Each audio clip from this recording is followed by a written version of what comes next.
Here we are at Robert's beautiful truck, and there's a lot to show. Let's go. So what can we see here, Rob? Right in here in the RAM box, I used it to store some capacitors. These are actually some old school caps, so I have a little bit extra juice. I have a power supply. My power supply is built in, so I don't have to have it on the floor. You're not going to forget it. Not going to a show. It's always right there. Amazing. And I have a disconnect so I can turn it off so it's not connected when I'm not actually using it. Very safe, very easy, very tidy. Nice. All right, so what's happening here? We have all the amplifiers crammed in here. So we have two of the SounDigital GAN 5 channels. Okay. Right now those are just running the subs, and then I have the GAN 8 channel that runs the front stage, and the Helix DSP Ultra S. Okay. And then I have a secondary DSP because I have enough channels I'm going to need to do, when I add more speakers, I'm going to need to do more control. Yeah, these amplifiers are tiny. I had them in that Silverado, used them first in April, and I was shocked. They're tiny and they're what powerful. They do, how powerful, and it's good quality too. Yep. Really good quality. Okay, now we have to tip the seats, and then so we have tip the seat up. That part. Because that's the other surprising thing. So these are the JBL Arena X's, which is a very beefy sub, and I was able to squeeze a pair of them underneath the seat with a custom box that has the seat lift integrated, so it actually looks very smooth. Because the seat sits on it. Yeah, I see. When I put the seat down, it actually looks completely stock, and it clears the seat just fine. Amazing.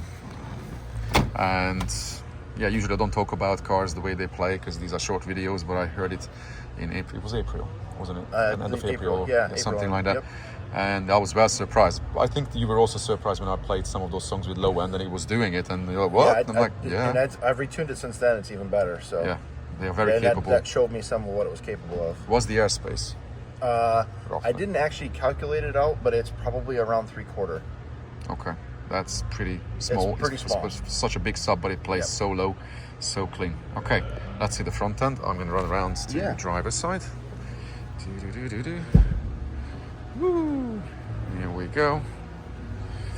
All right, you know what? I'm going to stay here and show this so we can see that something is happening here.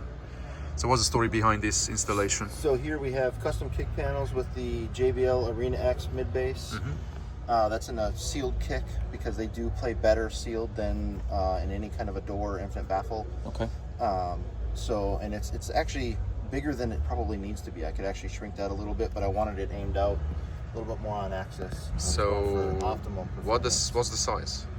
It's about a half a cube, give or take. It might be a little smaller, maybe 0.4. It's pretty big. It goes up in there pretty far. Okay, you got more room. I see. Okay, that's very tidy. And then I have the Arena X tweeter and mid-range on dash pods that I actually replaced one of my dash vents with a pod. And that's a very tiny sealed box. I mean, it's barely big enough to hold the driver. It's very, very small, but it plays really, really well all the way down. But at least you have great vertical alignment between those speakers. Yes, and that was the main reason I chose to do this, is to get the vertical alignment. When you shut the door, can we see the visual?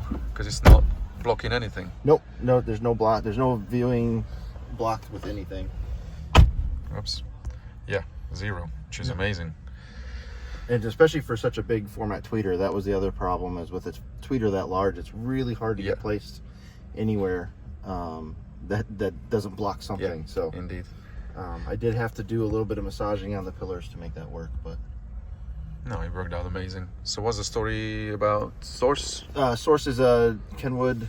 It's a 1007 XR, which is the 10-inch Exelon reference with navigation on board and wireless CarPlay and Android Auto.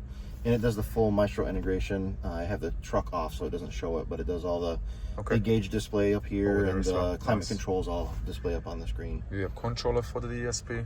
Or I do not currently have a controller for the DSP. I will have one. Set up, and then volume runs from the head unit. Just volume from the head unit. Yep. Sub-level control, nothing. Sub-level control on the head unit. I do actually have multiple pairs of RCAs, so I can control it from here. Easy life. That's all we need. We also have to mention that you do this for a living. Many people. Yes, I do. Yep, I'm a fabricator and install manager, shop manager at a store. You can mention it. Elite Audio and Service in Altoona, Wisconsin. There you go, guys. If you need something sweet, you know where to go in that area. I was in the shop when you had a competition, and yeah, that was an amazing day. Short, unfortunately for me. Yeah. For me, just But for me. it was a great day. It was an amazing day. All right, thank you very much, Rob. And hopefully I see you at finals. Yes, I will be there at finals. Yep. Amazing.